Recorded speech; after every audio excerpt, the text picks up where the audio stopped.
I got so much motherfucking design on right now. Break it down, bring it back, make it clap. I got 3 old thoughts, new guap, where that thing. Bitches on my line, and you know they come strapped, hold up. Baik, pada kesempatan kali ini saya akan mempresentasikan sebuah materi yang berjudul tentang kinerja organisasi melalui video ini. Pengertian kinerja organisasi. Yang pertama-tama, kita harus mengetahui apa itu pengertian kinerja. Kinerja merupakan sebuah kata dalam bahasa Indonesia yang berasal dari kata dasar kerja, yang berarti hasil kerja.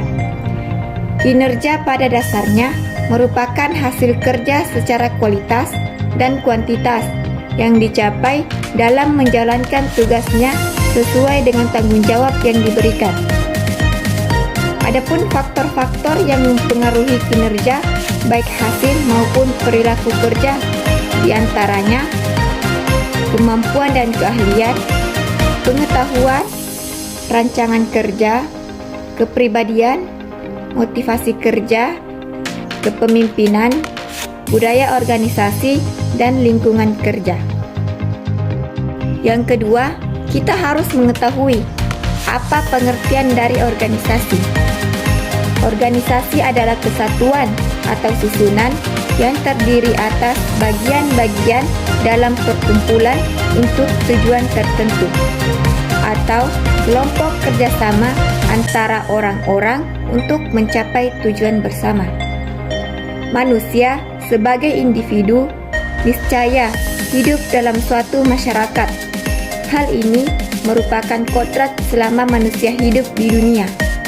Manusia akan mempengaruhi dan dipengaruhi oleh segala hal yang terjadi dan berlaku dalam masyarakatnya, baik dalam jumlah banyak maupun sedikit. Interaksi-interaksi yang timbul dari masyarakat inilah yang disebut juga sebagai organisasi. Baiklah, setelah kita mengetahui pengertian kinerja dan pengertian organisasi, adapun pengertian kinerja organisasi yaitu kinerja organisasi adalah kemampuan melaksanakan tugas-tugas yang dibebankan kepada organisasi dengan sebaik-baiknya guna mencapai sasaran yang telah disepakati. Jadi, di sini bukan hanya menitik beratkan pada pencapaian tujuan belaka, melainkan juga pada proses mengelola sub-sub tujuan dan hasil evaluasinya. Kondisi intern organisasi, pengaruh lingkungan luar, dan tenaga kerja atau pihak-pihak yang terlibat. Selanjutnya, adapun ciri-ciri organisasi berkinerja tinggi. Yang pertama, organisasi berkinerja tinggi mempunyai arah yang jelas untuk ditempuhnya. Yang kedua, selalu berupaya agar dalam organisasi tersedia tenaga-tenaga berpengetahuan dan keterampilan tinggi serta oleh semangat kewirausahaan. Yang ketiga, para manajer atau pemimpinnya membuat komitmen yang kuat pada suatu rencana aksi strategi. Yang keempat, organisasi suatu perusahaan berkinerja tinggi adalah hasil dan memiliki kesadaran yang tinggi tentang pentingnya efektivitas dan produktivitas yang meningkat. Yang terakhir, salah satu sifat penting yang dimiliki oleh para manajer yang berhasil ialah kesediaannya membuat komitmen yang mendalam pada strategi yang telah ditentukan dan berupaya agar strategi tersebut dapat membuahkan hasil yang diharapkan. Di sini juga ada 5 kunci meningkatkan kinerja organisasi. Yang pertama, kekhususan. Yang kedua, konsistensi. Yang ketiga, waktu yang tepat. Yang keempat, komunikasi yang efektif. Dan yang terakhir, niat baik dan kerjasama. Adapun faktor-faktor yang mempengaruhi kinerja organisasi antara lain teknologi yang meliputi peralatan kerja dan metode kerja yang digunakan untuk menghasilkan produk atau jasa yang dihasilkan oleh organisasi.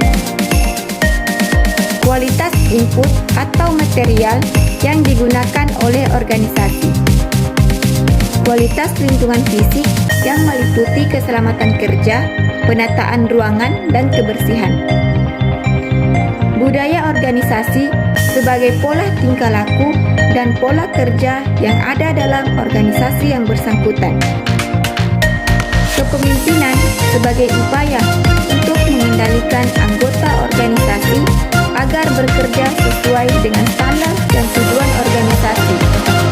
Dan yang terakhir, pengelolaan sumber daya manusia yang meliputi aspek kompensasi, imbalan, promosi, dan lainnya.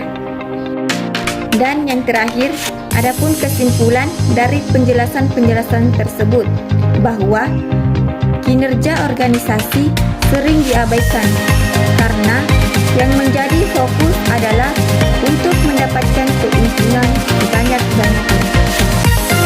Pada zaman dahulu, orang-orang pada umumnya memiliki prinsip untuk bekerja keras. Konteks bekerja keras tentunya mengacu kepada pekerjaan yang mengandalkan kekuatan. Pada zaman sekarang, sudah bukan lagi zamannya untuk bekerja keras. Namun, yang kita perlukan adalah bagaimana kita bisa bekerja pintar. Bekerja sekeras-kerasnya bukan solusi yang terbaik untuk mendapatkan keuntungan yang banyak. Namun, bekerja dengan terarah dan terstruktur akan memberikan keuntungan yang banyak akibat dari meningkatnya kinerja organisasi.